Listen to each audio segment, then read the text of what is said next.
List of regions that I've stuck. I don't know. Did I give you that? I'm not even sure.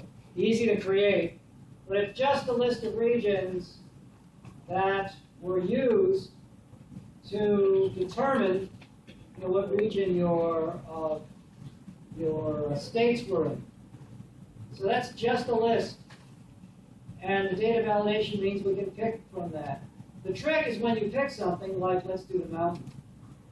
When we pick the mountain and we update the region, which runs the macro, then we see the mountain is on both sheets, which means both on the average blood pressure and the count.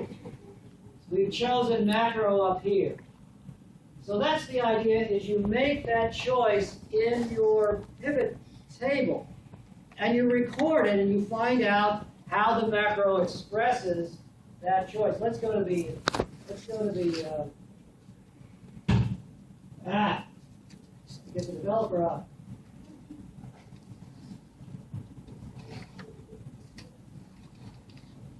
All right, over to the developer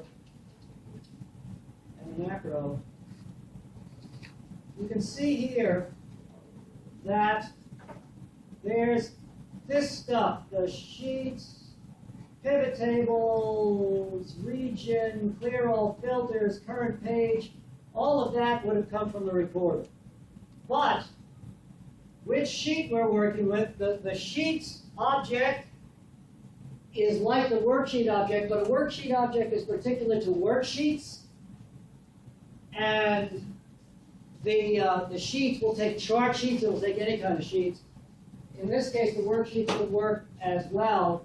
But there is a sheet name, and then this is the pivot table name. So what you have to do is decide how you're going to interact with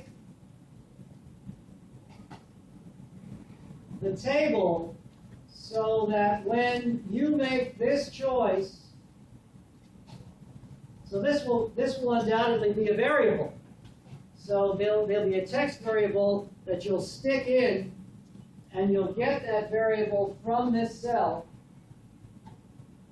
And then when you update the region, you'll run the macro with the variable that's here. It changes this, it changes this, and of course that means it changes that.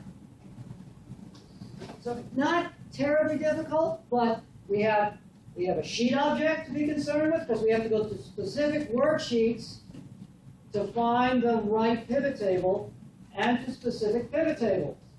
So the worksheet name has to be right, because we're going to go to two different worksheets, because we have, well, I don't know if you all have that. I have two different worksheets, one for the count, one for the average. If you don't have two different worksheets, you may be going to the same worksheet, but you will certainly be going to two different pivot tables. So those names have to go in the right places in your macro. They don't have to be variables, because it's always going to the same sheet to do the same thing. If that was different, then you might have to those don't have to be variables. You can hard code those. What you can't hard code and what you have to leave as a variable is the region, because we're picking different regions.